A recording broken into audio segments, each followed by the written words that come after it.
রাফায় গণহত্যা বাড়িয়েছে ইসরায়েল। ফিলিস্তিনি নিধনে নতুন করে কত অস্ত্র দিল যুক্তরাষ্ট্র? 400 তো দূর, মোদির দল কি সংখ্যাগরিষ্ঠতা পাবে? দেখা দিয়েছে এমন নানা সংশয়। ফিল্মি স্টাইলে পুলিশ হত্যা করে পালালো মুসলিম যুবক। কে এই মোহাম্মদ আমরা?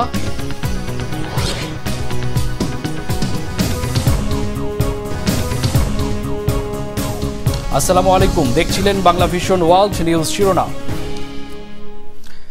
গাজার রাফা ও জাবালিয়ায় হামলা আর হত্যাকাণ্ডের মাত্রা বাড়িয়েছে বর্বর ইসরায়েলি বাহিনী। এমন অবস্থায় ইসরায়েলের জন্য আরও $100 কোটি অস্ত্র সহায়তা প্যাকেজের অনুমোদনের তোড়জোড় শুরু করেছে মিত্র যুক্তরাষ্ট্র। আন্তর্জাতিক আহ্বান উপেক্ষা করে দক্ষিণ রাফায় হামলা অব্যাহত রেখেছে দখলদার বাহিনী। স্থল ও বিমান বাহিনীর গোলাবর্ষণ ছাড়াও ঘরে ঘরে তল্লাশি ও হত্যাযজ্ঞ অব্যাহত রেখেছে ইসরায়েলি সেনারা।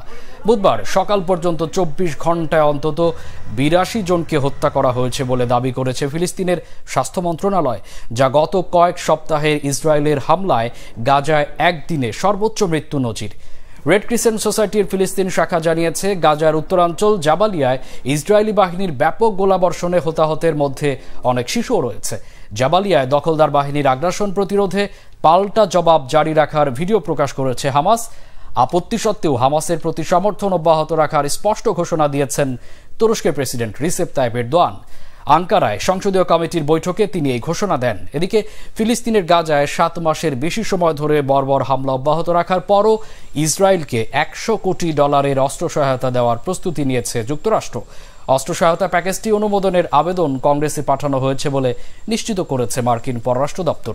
রাফায় অভিযান থামাতে সম্প্রতি মার্কিন প্রেসিডেন্ট জো বাইডেনের নির্দেশে ইসরায়েলের বোমার চালান স্থগিত করেছিল যুক্তরাষ্ট্র। প্রথম আরব ইসরায়েল যুদ্ধ বা নাকবার 76 বছর আজ। 10 মাস স্থায়ী সে যুদ্ধে ইহুদিরা 500-র বেশি গ্রাম ধ্বংস করে হত্যা করেছিল 15,000 ফিলিস্তিনিকে। এরপর দীর্ঘ সময় কেটে গেলেও ভাগ্যের কোনো পরিবর্তন হয়নি ফিলিস্তিনিদের। গেল প্রায় 8 দশক ধরে প্রায় প্রতিদিনই ফিলিস্তিনি হত্যা আর তাদের ভূখণ্ড দখল করে নিচ্ছে ইসরায়েলি এই বর্বর বাহিনী, যা চরম বর্বর নৃশংস রূপ এখন দেখছে বিশ্ব। বিস্তারিত ইফফাত জাহানের ডেস্ক রিপোর্টে। 1948 সালের আরব ইসরায়েল যুদ্ধের 76 বছর আজ। সে সময় জাতিগত নির্মূল তথা বড় আকারে বাস্তুচ্যুত হয় ফিলিস্তিনিরা, ফলে একে নাকবা বিপর্যয় বলা হয়ে থাকে। 76 বছর কেটে গেলেও ফিলিস্তিনিদের অবস্থার কোনো পরিবর্তন হয়নি। প্রতিদিনই মৃত্যুকে আলিঙ্গন, ফুরিয়ে যাচ্ছে খাবার, বাস্তুচ্যুত হচ্ছে লাখ লাখ মানুষ। চিকিৎসা সেবা বঞ্চিত অসহায় ফিলিস্তিনিরা প্রতিদিনই ঠাঁই নিচ্ছেন আশ্রয় কেন্দ্রে। গাজা ইসরায়েলের নির্মম হামলার 7 মাস পেরোচ্ছে। বিশ্লেষকদের মতে 1948 সালের আরব ইসরায়েল যুদ্ধ কিংবা নাকবা বিপর্যয়ের থেকেও বর্তমান পরিস্থিতি আরও বেশি ভয়াবহ। গাজার পূর্বাঞ্চলের পার্শ্ববর্তী সুজাইয়াতে বহু আবাসিক ভবন ধ্বংস করেছে ইসরায়েলি বাহিনী। এতে আরও বিশাল জনসংখ্যা বাস্তুচ্যুত হয়ে পড়েছে। এসব ফিলিস্তিনিদের এখন উদ্বাস্তু জীবন গ্রহণ করা ছাড়া আর কোনো পথ নেই। 1948 সালের নাকবা বিপর্যয় থেকে তুলনামূলক বেশি কঠিন বর্তমান পরিস্থিতি। উদ্বাস্তু জীবন গ্রহণ করা, ক্ষুধা, অবরোধ, ধ্বংসযজ্ঞ এবং নিরলসভাবে শত্রুর আক্রমণ, এটা কোনো জীবন নয়।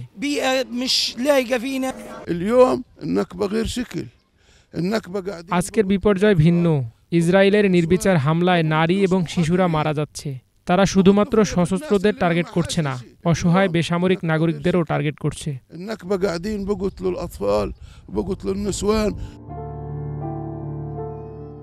ইফফাত জাহান, বাংলা ভিশন।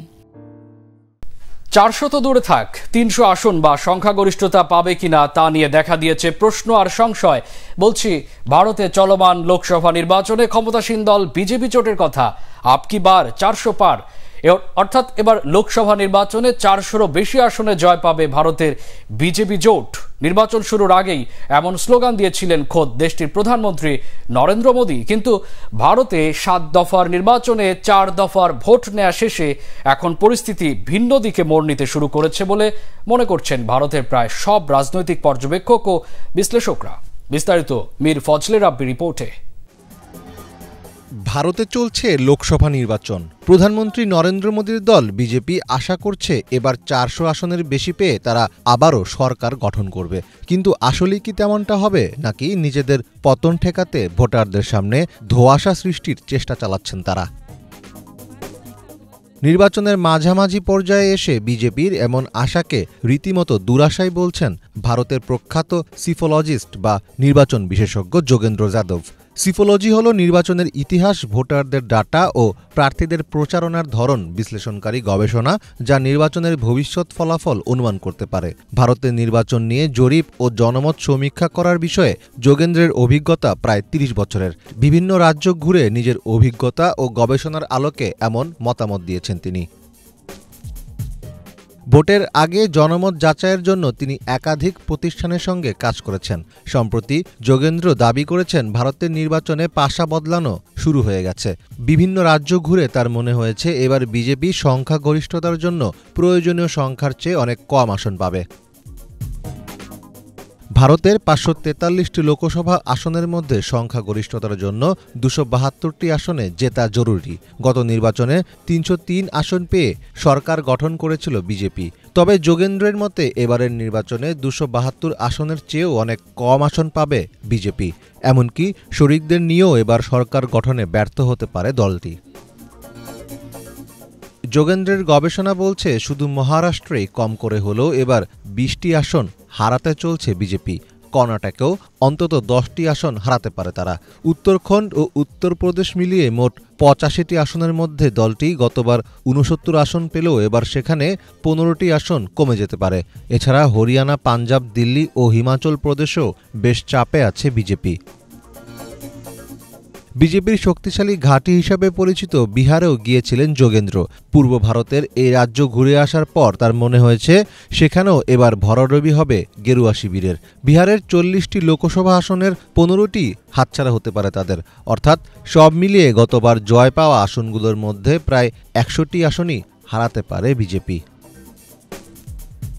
নির্বাচনের শুরু থেকেই বিজেপি জিতে গেছে বলে ঢালাওভাবে প্রচারণা চালানো হচ্ছে। অনেক নির্বাচন বিশ্লেষকের মতে নিজেদের দুর্বলতা ঢাকতেই এমন ঢাকঢোল পিটাচ্ছে বিজেপি, আর এর ফলে অনেকেই ভোট দেওয়ার আগ্রহ হারিয়ে ফেলেছেন। মোট 7 দফায় অনুষ্ঠিত হচ্ছে ভারতের লোকসভা নির্বাচন। এরই মধ্যে 4 দফায় ভোট গ্রহণ সম্পন্ন হয়েছে। তবে প্রথম 3 দফায় দলটি আশানুরূপ ফল পাচ্ছে না বলে বিভিন্ন সূত্রে আভাস পাওয়া যাচ্ছে। ভারতের গো বলয় বলে পরিচিত মধ্য ভারতের হিন্দিভাষী রাজ্যগুলোতে আগের মতো শক্ত ভিত ধরে রাখতে ব্যর্থ হচ্ছে বিজেপি।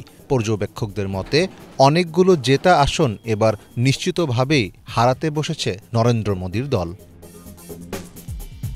মীর ফজলে রাব্বি, বাংলা ভিশন।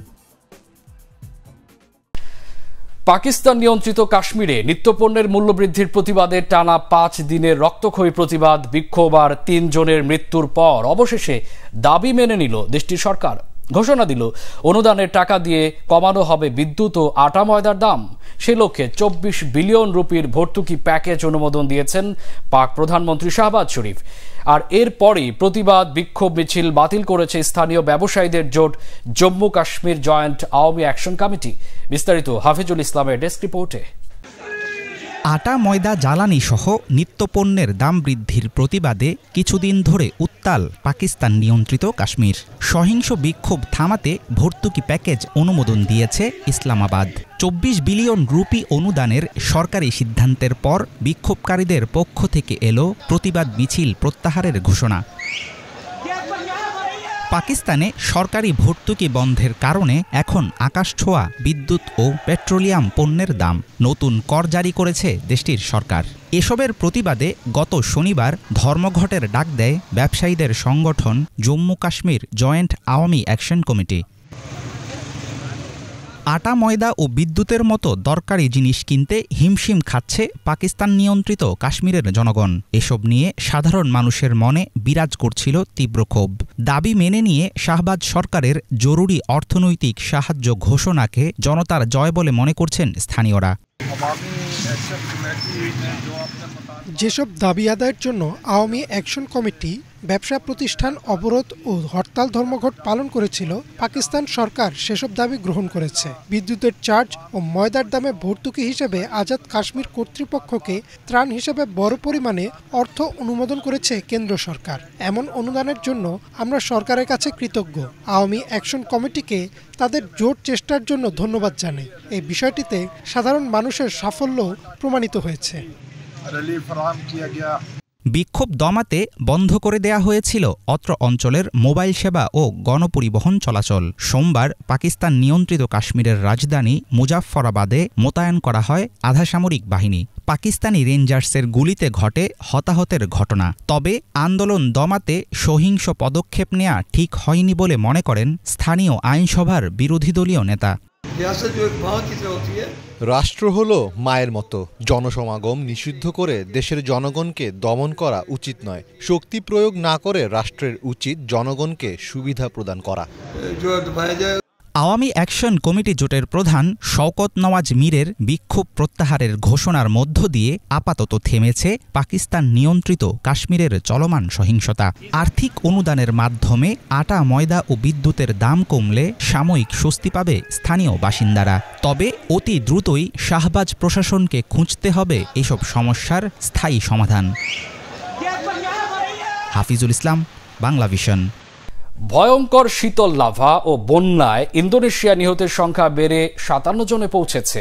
এখনও নিখোঁজ অন্তত 22 জন। বন্যায় সবচেয়ে বেশি ক্ষতিগ্রস্ত হয়েছে দেশটির আগাম এবং তানাহ এলাকার কয়েক লাখ মানুষ। বিস্তারিত মীর ফজলে রাব্বি রিপোর্টে। ভয়াবহ লাভা বন্যার কবলে পড়েছে ইন্দোনেশিয়া। দেশটির পশ্চিম সুমাত্রা প্রদেশে ঠান্ডা লাভা বন্যায় মৃতের সংখ্যা বেড়ে 57 জনে দাঁড়িয়েছে এবং 22 জন এখনও নিখোঁজ রয়েছে। বন্যায় সবচেয়ে বেশি ক্ষতিগ্রস্ত হয়েছে দেশটির আগাম এবং তানাহা এলাকার কয়েক লাখ মানুষ।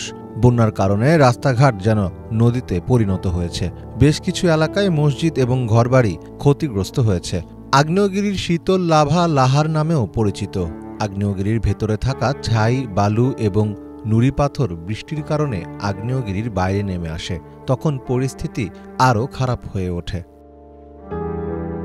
উদ্ধারকারীরা বিভিন্ন যন্ত্রপাতি ব্যবহার করে অভিযান চালিয়ে যাচ্ছে। দুর্যোগ ব্যবস্থাপনা ও প্রশমন সংস্থা জানায়, উদ্ধারকারীরা নদীর মোহনায় বেশি নজর দিচ্ছে, কারণ সেদিকে ইতিমধ্যে বেশ কয়েকটি মৃতদেহ পাওয়া গেছে। ধারণা করা হচ্ছে স্থলভাগে ঠান্ডা লাভার দ্বারা অনেক মৃতদেহ আবৃত হয়ে গেছে। মীর ফজলে রাব্বি, বাংলা ভিশন।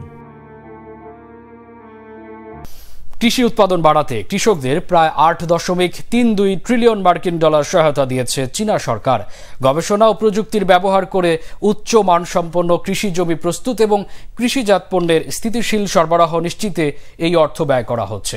বিস্তারিত ইফফাত জাহানের আরেকটি ডেস্ক রিপোর্টে। পুরো চীন জুড়ে কৃষিখাত, গ্রামীণ জনগোষ্ঠী তথা কৃষকদের জন্য আর্থিক সহায়তা বৃদ্ধি করেছে সরকার। সরকারি তথ্য মোতাবেক চীনের আর্থিক প্রতিষ্ঠানগুলো প্রতি বছরের ন্যায় এবছরও কৃষকদের আর্থিক সুবিধা প্রদান করে যাচ্ছে।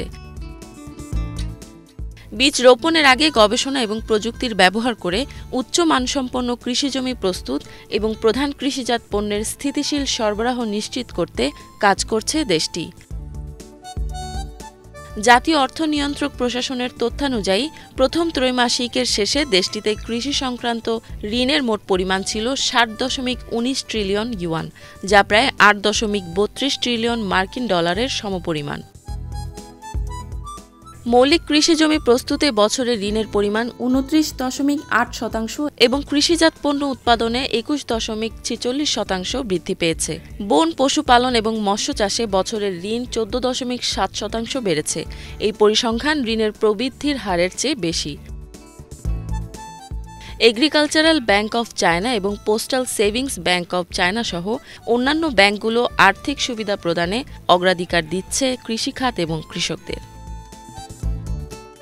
ইফাত জাহান, বাংলা ভিশন। শেষ করছি, তার আগে জানাবো ম্যারাডোনার গোল্ডেন বল নিলামে তোলার খবর। জার্সি, ক্যাপ, টি শার্টের পর এবার নিলামে তোলা হচ্ছে 1986 বিশ্বকাপে জেতা ডিয়েগো ম্যারাডোনার গোল্ডেন বল। প্যারিসে আসছে 6 জুন। নিলামের ঘোষণা দিয়েছে ফ্রান্সের নিলামকারী প্রতিষ্ঠান আগুত। কিন্তু বাদ সেজেছেন প্রয়াত আর্জেন্টাইন কিংবদন্তির উত্তরাধিকারীদের কেউ কেউ। জানিয়েছেন এই নিলাম থামাতে প্রয়োজনে মামলা করবেন তারা। আলিফ চৌধুরীর ডেস্ক রিপোর্টে বিস্তারিত। ছবিটা এখন থেকে প্রায় 38 বছর আগের। 1986 বিশ্বকাপের গোল্ডেন বল হাতে নিচ্ছেন ফুটবল রাজপুত্র ডিয়েগো ম্যারাডোনা। সে বছরের বিশ্বকাপটার কারণেই আজও হয়তো ফুটবল বিশ্বে ম্যারাডোনা অমর। শুধু অমরই না, চির অমর। 4 বছর আগে পরপারে পাড়ি জমিয়েছিলেন তিনি, তবে মৃত্যুর বহু বছর পরও আরও একবার ইতিহাস গড়তে যাচ্ছেন তিনি, যা গড়ার সৌভাগ্য হয়নি বহু জীবিত কিংবদন্তি ফুটবলারেরও। কি সেই ইতিহাস, চলুন জেনে নেই।